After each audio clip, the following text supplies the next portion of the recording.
Hey everybody, Bobby Medina here with you, and I'm with my very dear friend out in Faro, Portugal, my good friend Mr. Hugo Alves. And Hugo's a wonderful trumpet player. Not only is he a great a trumpeter, but he leads a wonderful big band over there called the Orchestra Jazz de Algarve, and he's been a professor of trumpet and jazz studies at the Superior School of Music in Oporto, Portugal as well. And Hugo's one of these guys that's he's a mover and a shaker. He's really brought jazz forward a long ways over there since I've met him, and we've known each other for quite a while. So welcome, Hugo. Hello, Bobby. It's a pleasure to be here. And for start, let me thank you for doing this group. It's great to Oh, have us cool. all these wonderful players and people from all over the world together. It's really Yeah, cool, really nice. it's been really fun. Yeah, So tell us a little bit, I mean, I kind of want to introduce you. I mean, for me, when I think of you, I think of you as being one of the big figures in jazz in Portugal currently.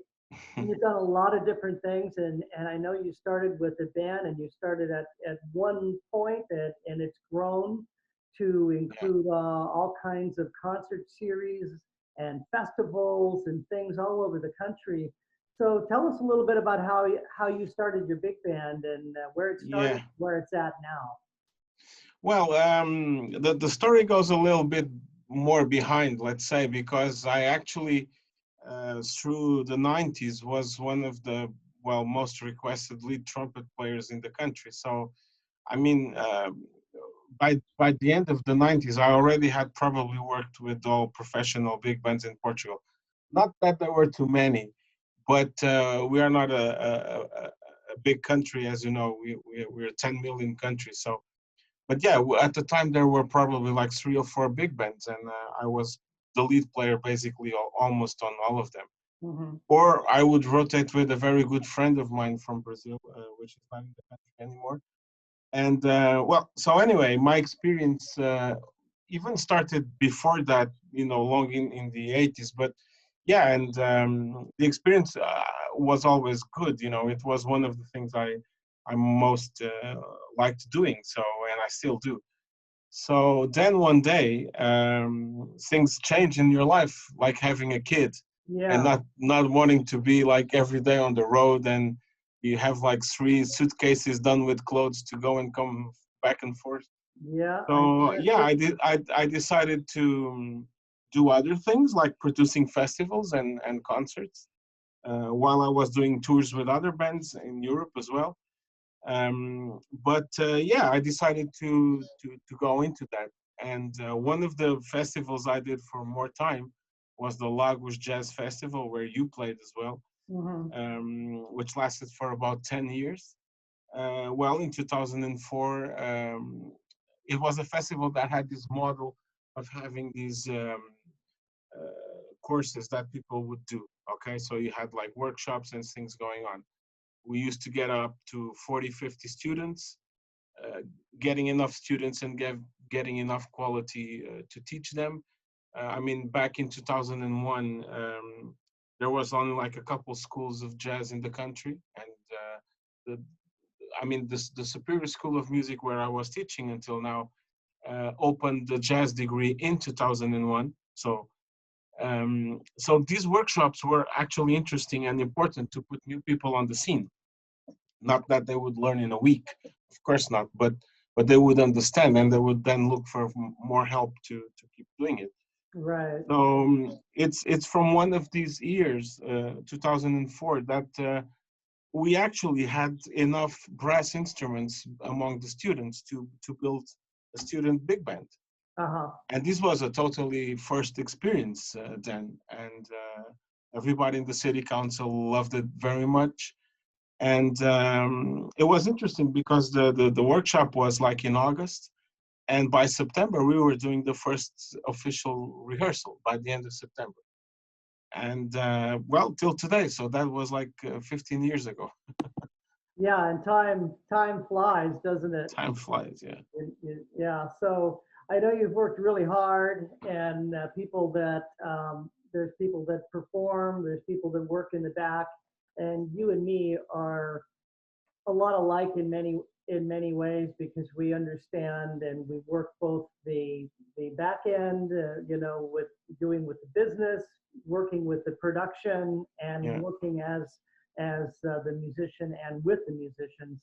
So it's pretty cool what you've accomplished over there, and I think you've brought you've brought jazz to a lot of people that would have never seen it. And as you said, Portugal is a smaller country, and it's getting caught up a little bit now with what's going on in the rest of the world. But when I first met you, it was pretty far back, Yeah, yeah.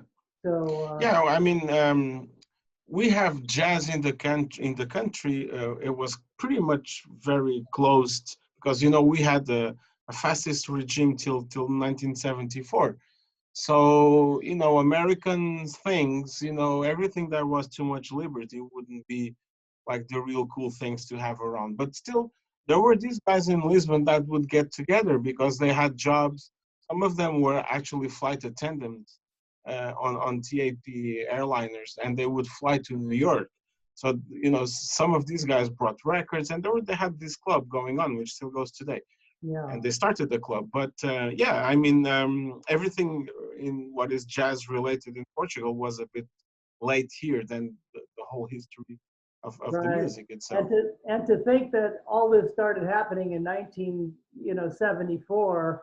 I mean, that's Yeah. not that long ago when Yeah, yeah, but I mean, I'm not saying it started. It did not start with me, of course.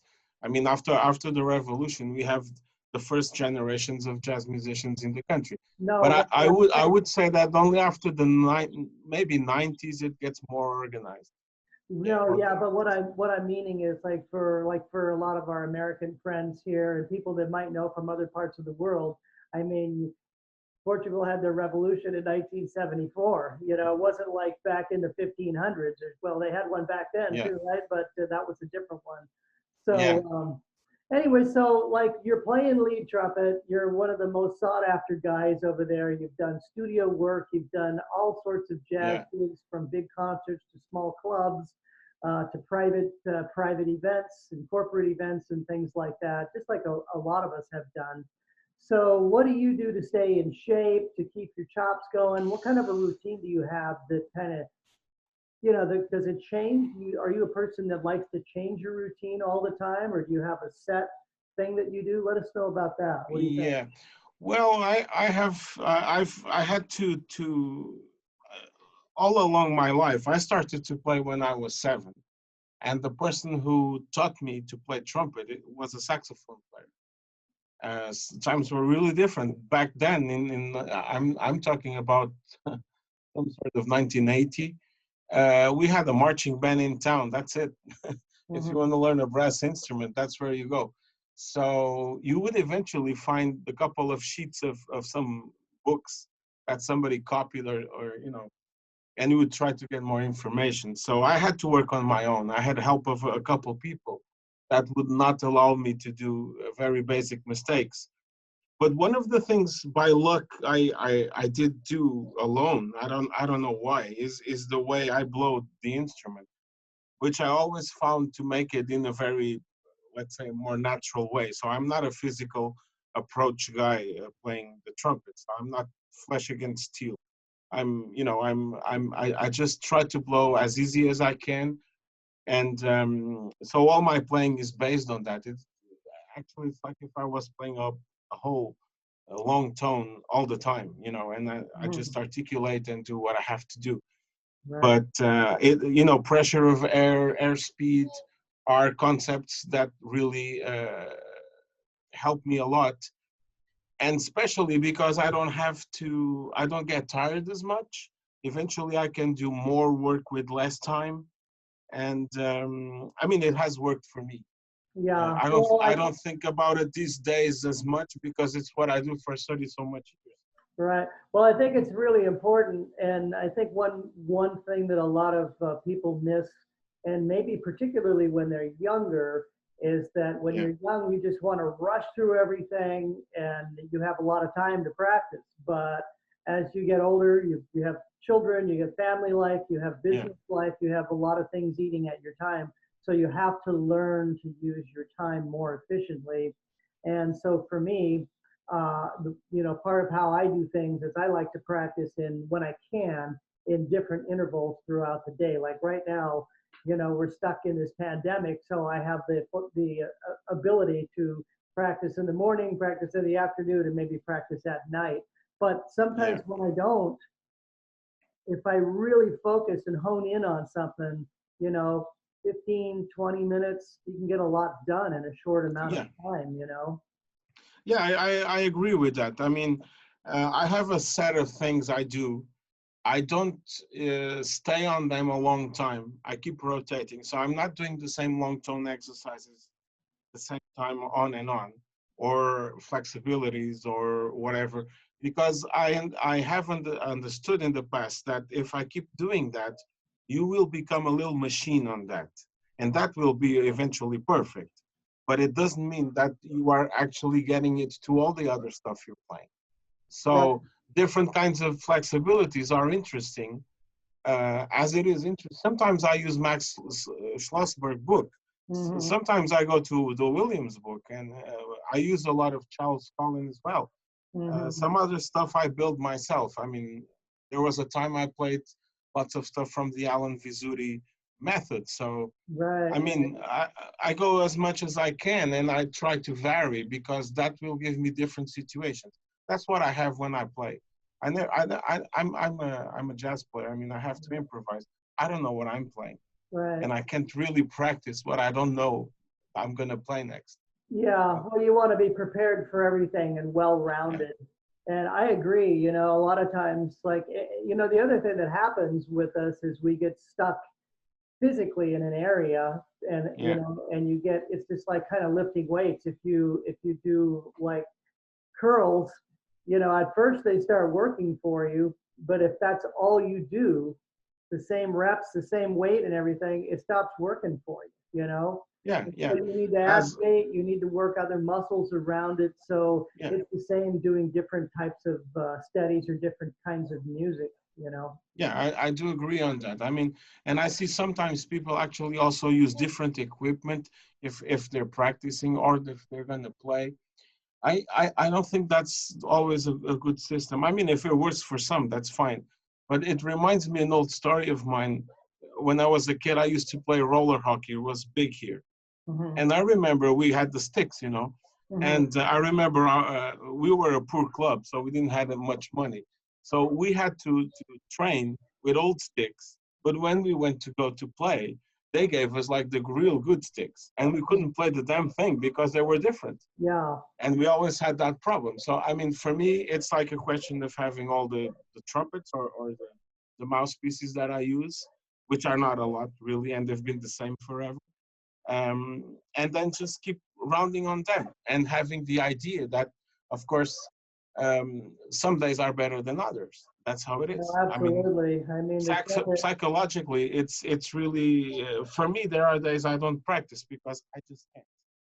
My mind is somewhere else. I know that if I'm gonna go, well, I've learned if I'm gonna go and play that day or do a certain type of exercises, I'll probably be hurting myself, oh yeah. and I mean, when it's I not have gonna gigs, happen. I generally don't practice that day. I know there's people that do, but Yeah, no, for I me, don't. Yeah, I I don't. don't. I might do a nice warm up early in Yeah, the morning, get everything going, and that's it. I get to the gig, I do a yeah, little warm up, and then I'm ready to go.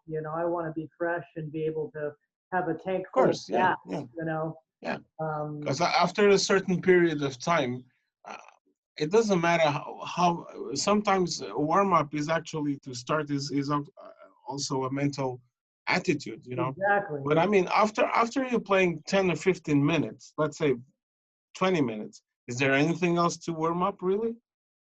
Yeah, if we move from long tones to flexibilities, yeah, probably your lip is going to need to work a little bit harder. So you keep on going. But you're playing already, right? So Yeah, no, absolutely. For me, like the warm up is really about getting the machine going, getting everything to flow, getting my chops to vibrate and be free, when I'm exactly, playing. yeah, Once I get that, it's no, there's nothing else I got to do to warm up. After that, it's practice. It's working on yeah, things. yeah. Yeah, for me it works like, for me the best, the first really warm up is to relax in the sense of putting my mind away from the production and all the things we have to do, and getting into music sense, and then focus on to start playing a long note and focus on the air pressure, putting my, if my mind remembers the set, then my body will remember the set, and then you go from there on. But Right. that's for me the most important thing. But you must have what the rest of us have because we're all human, and it's just Yeah, it's just flesh against metal. So the yeah, problem is finding this balance, and one day you feel amazing, or you feel amazing for a period of time, and then the bottom starts to drop out, and then you have to do what I call damage control. Sometimes yeah, that's after the gig, sometimes it's after the gig and the next morning, and then you hit on something that you just said, because I think a lot of people, they're afraid to take a day or two off. And sometimes taking a day or two off is really good for you, both in your mind and yeah, physically, for the yeah. maybe the swelling of your chops and things like that. Yeah, and you have to think about that. You have lots of blood circulating on your lips, and even playing with as little pressure as we can, we're always playing. We're always making some little pressures. I mean, Oh this yeah, pressure is always cutting flow there, so you need to reestablish that. And we've known cases of trumpet players, I mean, big names, and that have had problems oh yeah. that start with something like that.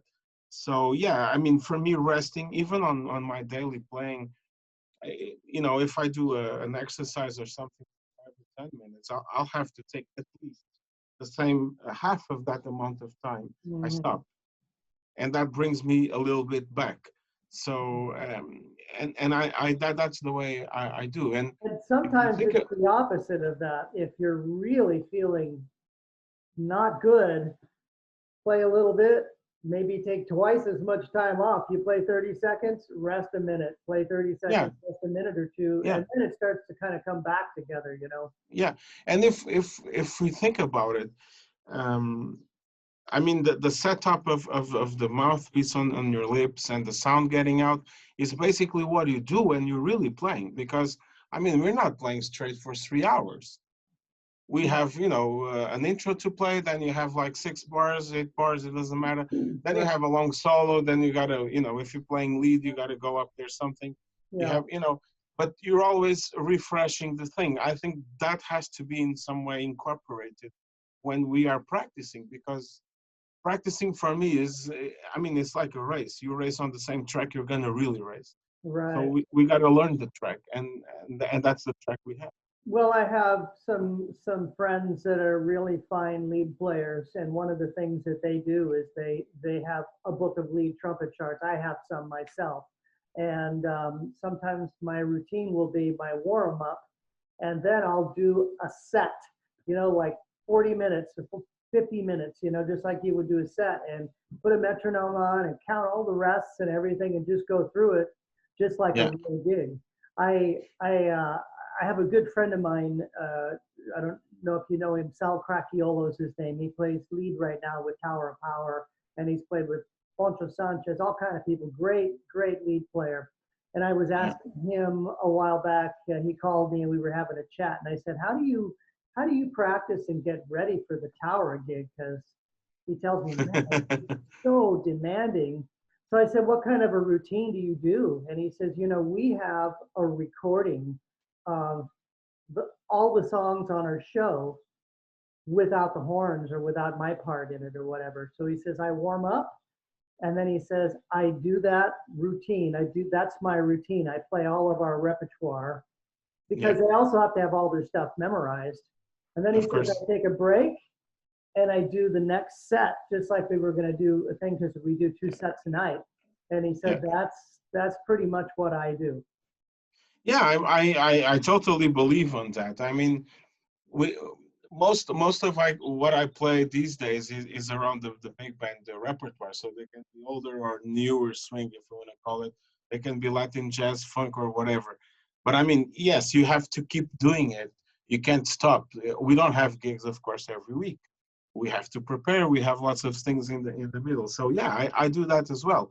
Sometimes I pick up some of my lead parts, and I'll do them just as a practice, which will be more demanding that day. So I'm not going to improvise probably that day before or after, and Right. I'll run for a few things, you know.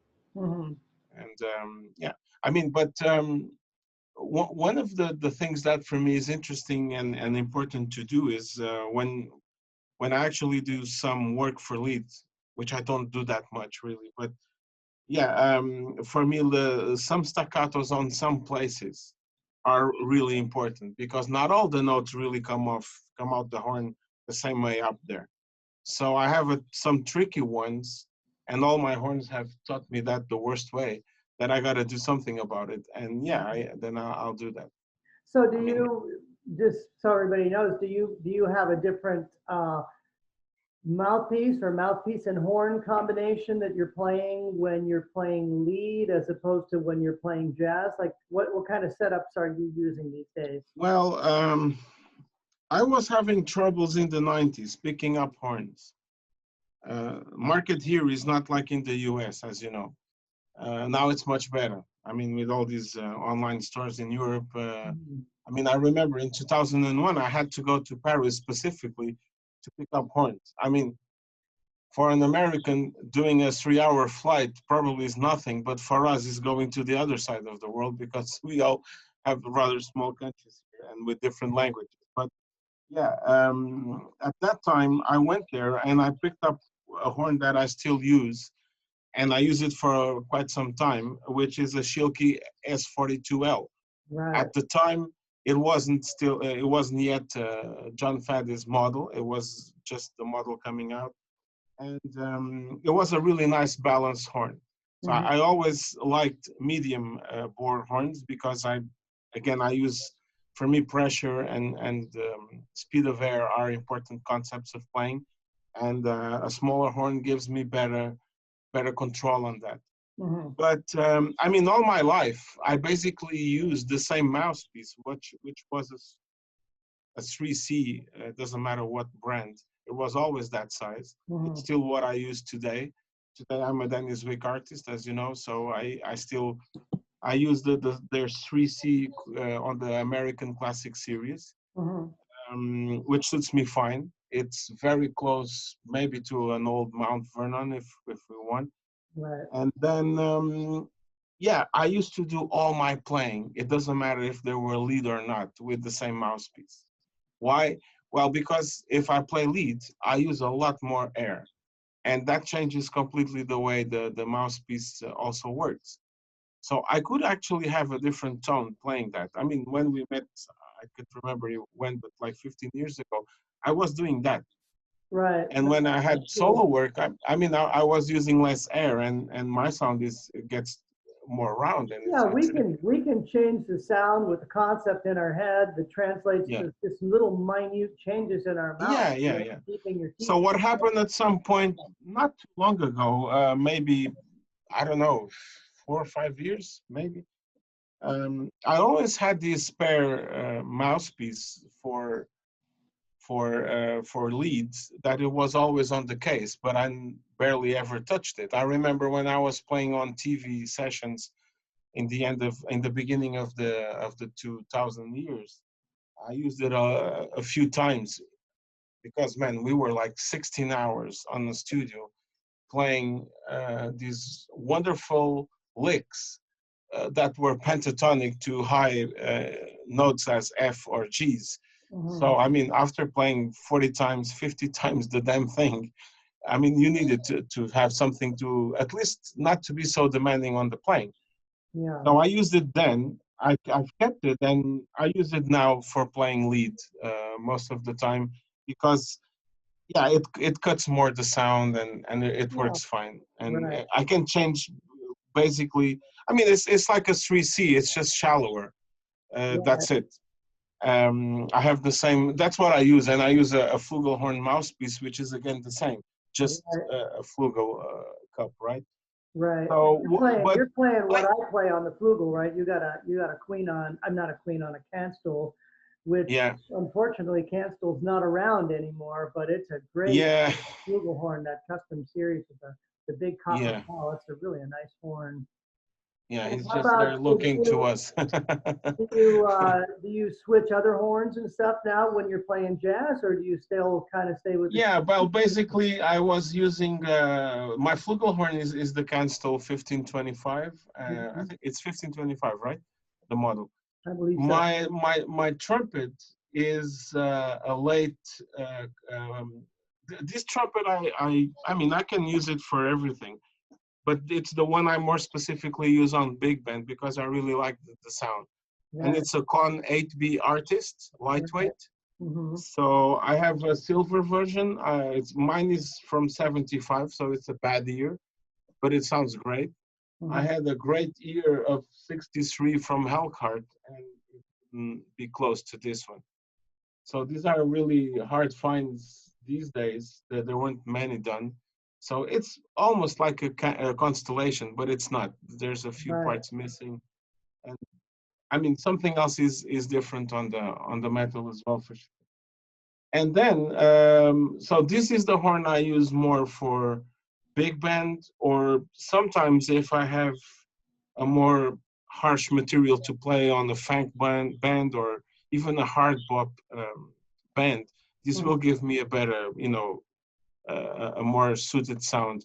Besides that, if I play in duo, trio, quartet, the trumpet I use mostly is the Martin Committee, which you know very well, Right. and it's a beautiful sound. It's a completely different horn. I mean, this one is from '59. I mean, there's always issues about tuning and other things, Yeah, but exactly. it doesn't, for me it doesn't really matter against all the good things he gives me back. So Hmm. and We have to learn how to play the idiosyncrasy of each horn yeah, mouthpiece combination there is. I mean, that's the yeah. thing. There's no I'm lucky I one can use setup. all the same mouthpieces on all horns, you know. So the Shilky right now, it's like my spare horn. I do have other horns around. I have an older con too, which was my number one, still plays. Mhm. My son plays it once in a while too. But that's it, and that's what I use. So I'm pretty much happy. I've been having this setup. I mean, the con is with me for maybe uh, I would say it's some 12, 13 years at least. Mhm. I had a good And friend in who's no longer playing, unfortunately, but he was an amazing trumpet player named Jarmo Hogendijk from Holland, and he played one of those for years. And I mean, that's all he had, and he just sounded great on that instrument. You know, I yeah, think, you mean on a con? You mean? yeah, I think Yeah, Tom Harrell plays the yeah. con. Tom plays on a constellation. Well, this one it's called 8B because it's a departure from the 38B. Okay, so Right, it's the 38 without the three. right. Lighter. Yeah, that's what Tom played. Actually, he was our guest some 3 years ago, Yeah, I remember that.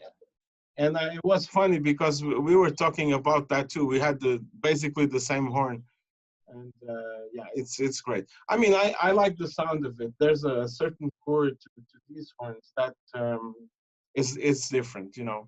And Right. in terms of what comes to a big band for me, and especially if you're playing like older swing, it does make a lot of sense, you know. Yeah. Well, listen, I wanna take a quick left turn here because we're almost out of time. But you have a number of great CDs, both with your big band and both with and also with small groups that are Yeah. really interesting.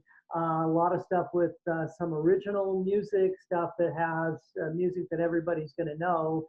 And they're really well done. And you have an accordion, I mean, an album that you did with an accordionist over there Yes. Yes. that I got from you not long ago called Metamorphosis, which is just, I mean, I know you were saying this was like a rehearsal and we recorded the rehearsal, but it Yeah. is beautiful, man. I have that thing in my car and I listen to Well, it thank you. all the time. I mean, and I'm kind of, I play accordion a little bit, and I just that sound and the way you guys are playing, it's a whole other Yeah, well, never that's heard. yeah. I mean, I gave the idea to my very good friend João Frade, and for me, he's like the best killing person I know playing that instrument. You know, Yeah, there's a big tradition here in the south of Portugal of accordion, right. with the buttons accordion. So, and yeah, they have contests and they have all these things they do about it. You know, but João is really an amazing person. I mean, he plays with all the best musicians in the country and in other countries as well. But yeah, I had the idea. I said, man, we live close. We got to do something, and so we started doing that. And basically, when we were trying the tunes, we were here always in my little studio. And okay, let's record this and see how it sounds. So sometimes he would bring a different accordion, and I would use a different trumpet to see where we could match to it. Hmm. And so we found his accordion great to match with the Martin trumpet, and that's what you hear there. But basically, I mean, we've never cut it like really songs. We just kept on recording and using good ideas, you know, Hmm. and whatever we thought it was good. Well, And I I can know tell it's you, there's no editing there too. no, and I know it's on top of it all, it's received some really nice write-ups about it and stuff. So that is amazing. And Yeah, so like people like I know you have Hugo Alves music.et, but if people want to also contact you, they can contact you here through our group. You're part of it on yeah. Facebook, and they can. I suggest highly you look and get some of his music. It's really fun, really cool stuff. And, I just want to say thank you so much for being here today. You've been Well, thank you, Bobby. one of my closest friends over there, and you have, I mean, how next to here, I mean, there's no other place I'd rather live than Portugal. I love your Yeah. country, man. I mean, I love the people, I love the food, I love everything about it. And so I look Well, forward to thank you. the next Yeah, time we of get course, of together course. in person. So thank you so much for taking the time to be here with us today. And No, no problem, Bobby. It's a pleasure actually. And again, thank you for the invitation, and thank you for the wonderful idea. Because I mean, of all these social networks we see around, and so many people talking and giving opinions that don't really care.